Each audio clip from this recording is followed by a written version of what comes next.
I would like to acknowledge the traditional custodians of the land on which I am privileged to be recording this vodcast today, the Gimuy Woolabara Yidinji people of the Gimuy, and I would like to recognise their elders past, present and emerging. Hello everybody and welcome back to another episode of The Growth Distillery. We are on location shooting from Cairns in Cairns and I'm here with the lovely Sarah Wickham. Sarah is the Director of Acquisition Marketing at American Express and we're here to talk about storytelling.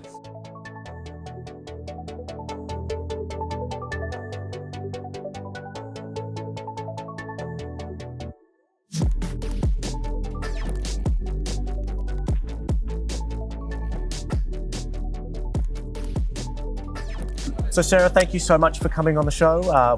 Pleasure to have you. So the financial services space, I think, is a really interesting sector. And I think storytelling plays a huge part in this space. I'd love to get your perspective, good, bad or otherwise. How have you seen storytelling shift in the financial sector over the last couple of years?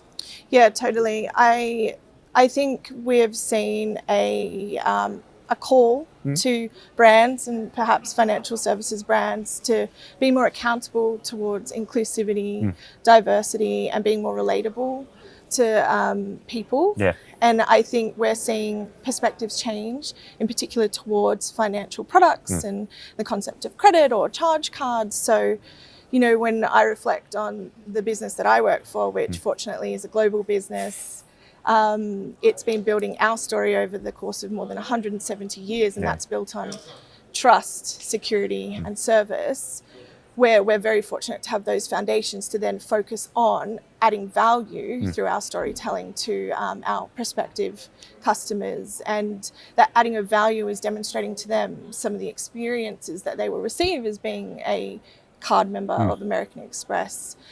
So for us, it's really building on from that and trying to do that in forms that are engaging, where, it's very difficult to capture the attention of a person in this day and age. There's so many new platforms and ways in which people want to be engaged. So you're forever trying to keep up with that and pivot accordingly. So you touch on, the proliferation of touch points.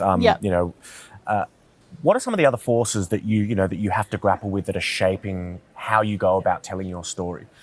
Yeah, look, I think technology, new platforms, really understanding how we can be effective in each of those platforms.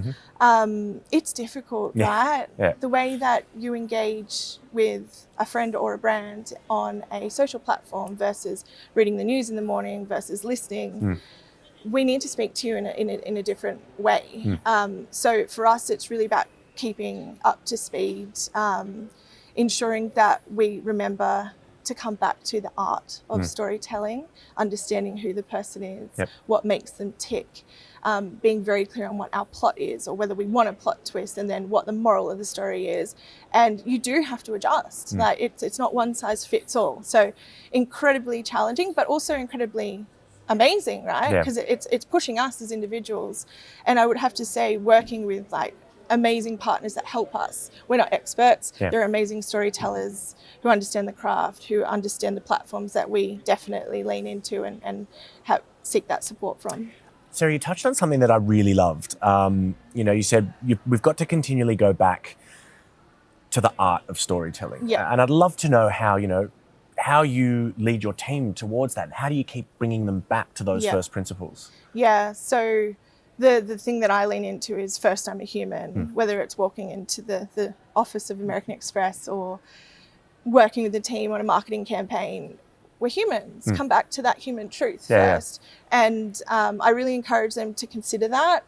We need to take people on a journey.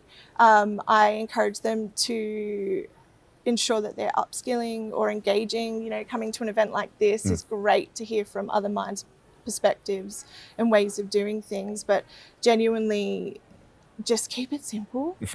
Don't overcomplicate.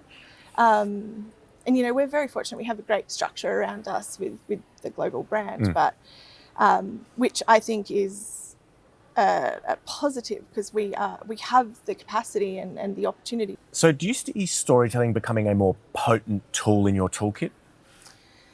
It is the most potent tool Correct in answer. every marketer's toolkit, right? Everything we do, whether we're pitching for budget, pitching for a role in marketing, or working on a campaign, we're developing a story.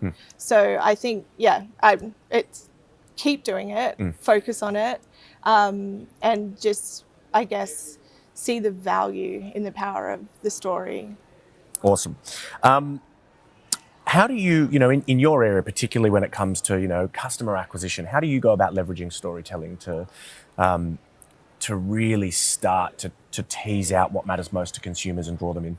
Yeah, so leaning back into my point around the building of our foundations for our story over the course of 170 years, we are performance marketing, and it's very easy to slip into a rational mindset, but we do hold ourselves to account on understanding our audiences, finding what's going to make them tick, and then understanding from our membership proposition how we can connect with them beyond the card, beyond the utility of taking a payment. So demonstrating experiences.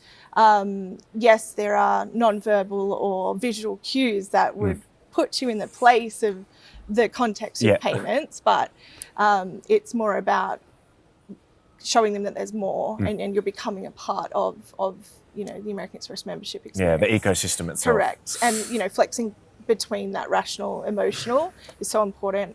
We work very closely with our brand counterparts. We can't have two different storylines. Yeah. We need to... The connective thread across all of it. All right, I'd love an example in your mind, gold standard storytelling. Doesn't have to be in your area, can be anything that you want. So I feel very, brave trying to determine a gold standard, but I'll speak from a personal... Yes, it's not the gold standard, it's your gold standard. I think, when I think about brands that draw me in and tell good stories, I'm looking for brands that are distinctive, that connect with me on a level that is like, grabs my attention, gives me an emotional reaction, be it happiness, anticipation or tears. And I think there's one brand that has been with me throughout my lifetime and has been telling stories to me throughout my lifetime that has been very relatable. I feel like you know who I'm going to say. No, I don't. I'm waiting on bated breath. It's Qantas, right? Yes. So I think, reflecting on my personal experience, everything I can remember from the stories that they've told me, I've resonated or related to it. I know there's going to be a positive outcome. They're very good at using music, and I'm a big lover of iconic music in advertising. So if you're a marketer, like if you want to hook me, good track.